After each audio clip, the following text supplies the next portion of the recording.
My safety vest strikes again, manhandled in my wheelchair. My safety vest. Due to being in a wheelchair, and people around where I live being utterly vapid, knuckle-dragging and mouth-breathing Neanderthals that don't pay attention, I'm pretty much forced to wear this high-visibility yellow-green safety vest. Where I run into my most constant issue is at a local supermarket.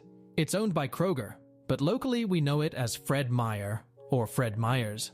They're trolley boys, cart wranglers, all wear near identical safety vests to mine, only theirs actually have black trim added to the vest, along with Fred Meyer, plastered on the left breast and the back. That, and the employees actually have name tags on. I look like a biker by comparison with my beard, heavy tattoos, all black clothes, and I top it off with a Pride 49 ears hat. I mean, the hat alone should be a clear sign I don't work there, but nope. I should also point out that I'm a voice actor. When I'm out in public, I speak with a posh North London English accent. As I've found due to implicit bias, people tend to treat me better. This comes into play here. The event. This event happened Friday. I headed out to perform what I call the double whammy, picking up my prescriptions from the pharmacy inside Fred Meyer and doing a bit of food shopping. I waved or greeted my regular employees and managers, as I'm in there so much and so often that I'm a pretty recognizable face. Between my, as I'm told, natural charisma and my appearance, I'm often greeted back warmly, or they greet me initially with politeness and a generally friendly atmosphere by the staff at my supermarket.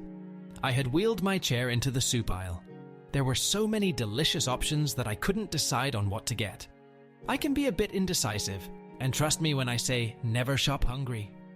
I don't think I was in the aisle more than 5 minutes when I hear that throat-clearing "ehem" emanate from behind me. I ignore it because I've no idea it's meant for me or what. It happens again, and I continue to ignore it.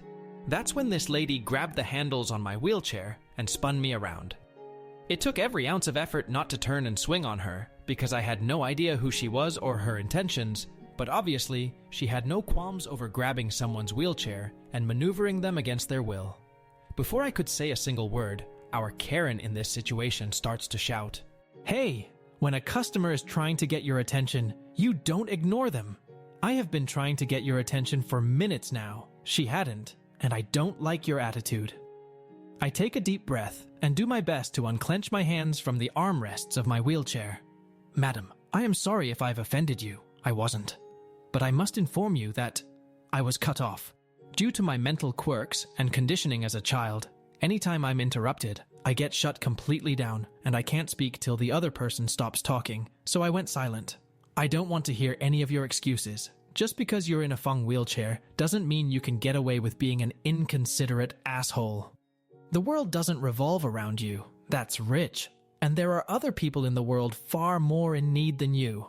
I have half a mind to wheel you over to the service desk and report you to management." I waited a couple of beats, waiting to see if her rant was going to continue, but it didn't. She gave me a look that I could without any measure of difficulty correctly identify as a "your move" glare. I waited a couple of beats, waiting to see if her rant was going to continue, but it didn't. She gave me a look that I could without any measure of difficulty correctly identify as a "your move" glare. I take another deep breath. "Mum, firstly, it's illegal and sociably irresponsible and outright tactless to manhandle a person's disability conveyance without their consent. That counts as assault. While yelling and screaming at me isn't illegal per se, I don't appreciate it. Tell me, Mum, what incentive do I have to assist you at this point? I don't work here, look me over.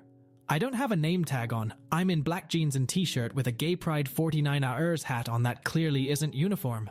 I'm just wearing a safety vest for my safety." Karen looked like she was about to blow her skullcap with the force of Mount St. Helens, Krakatoa, and Tambora combined. Look it up.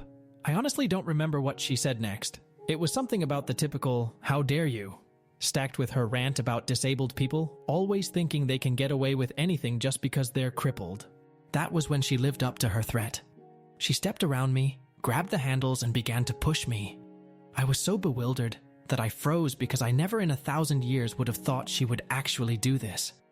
Now I could have pulled the brake handles on my chair, but that would mean I'd have to take my hand off the merchandise basket in my lap, which would cause it to slip out once we stopped abruptly.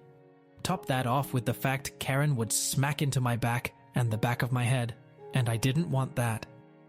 Two of the regular checkout attendants at the self-checkout area notice me being pushed against my will towards customer service. I can just catch one I'm more familiar with. For the purposes of this story, let's call him Owen. Owen, immediately get on his radio. Before I could do anything more, we were at the desk. Karen immediately starts slapping her hand on the counter in that typical, "Hey, barkeep" kind of manner. A manager, a woman in her late 20s or 30s we'll call Amanda, turns to the Karen. Amanda is quite tall and loaded down with Marvel Comics tattoos, and we're very familiar with one another.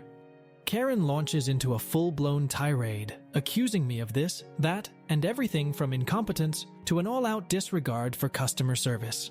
Amanda just blinked and said, he doesn't work here." "What do you mean he doesn't work here? He's wearing a safety vest, and your employees wear the same ones." "Well, ours say Fred Meyer on them. We also issue name tags for all employees for transparency, so if you have an issue, you know who they are." OP is a customer. He's in here at least 4 times a week. I could hear the hamster wheels turning in Karen's head. "So, he doesn't work here? Let me speak to the store manager just in case." Amanda sighed, picked up her phone, and began to call the store manager. However, that call didn't finish, as the head of Fred Meyer Security, let's call him Clark, came striding over looking quite pissed. Amanda sighed, picked up her phone, and began to call the store manager. However, that call didn't finish, as the head of Fred Meyer Security, let's call him Clark, came striding over looking quite pissed. Clark is a mountain of a man. 6, -5, 250 pounds, and built like a lumberjack. "Ma'am, what are you doing to OP? You really just grabbed a disabled person's wheelchair and moved them without their consent." "Well, That wasn't a question. You don't do that. Not at my store." "But can it? You need to come with me right now." If looks could kill, I'd be dead twice over between Karen's "you little bastard" glare and Clark's "you done fed up" look meant for Karen. Karen was escorted off to the security area in the back, sputtering like an old Edsel. Amanda asked if I was all right. I said I really wasn't, that things had been difficult for me this last week. I won't disclose them here, and this really spiked my anxiety. I'm just going to go home. Amanda did her best to comfort me. She stepped out of the booth and patted me on the shoulder. Owen, the self-checkout attendant, also asked if I was okay. I said I wasn't really. He offered, if I was comfortable, to push me back out to my car. I accepted. Amanda did her best to comfort me. She stepped out of the booth and patted me on the shoulder. Owen, the self-checkout attendant, also asked if I was okay. I said I wasn't really. He offered, if I was comfortable, to push me back out to my car. I accepted. Amanda gave me a card and told me that when I was ready, I could use that number to have my groceries delivered, and for my trouble, she'd waive the fee for delivery. I thanked her and said that'd be best for now. Owen wheeled me out to my car, helped me get my wheelchair in my trunk, and I drove home. Update 2. I attended the meeting with the manager, who was on duty the hour if the incident, Clark, the security guard lead, my lawer, and my local sheriff. As of this moment, the matter is now out of my hands. Sheriff's department is moving ahead with an arrest, and my lawyer is working on a prosecution. I can't disclose the details of the civil part of the case until the matter is considered closed. For the wonderful people whom suggested I file kidnapping charges, it turns out there's a specific charge for what she did. It's called transporting. Transporting is the act of manipulating an individual through some means, intimidation, physical manipulation, or threat, from one place to another against their will.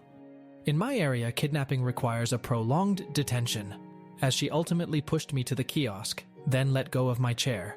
Legally speaking, she had no further control of my movements, and it didn't count as kidnapping. My lawyer and I are working on the transporting charge at this time. Clark and Nice Manager, as well as some of the clerks that witnessed, all handed in statements to the sheriff on my behalf. He isn't a lawyer, but says there's a mountain of evidence that makes it highly unlikely she'll squeak away without some charge sticking.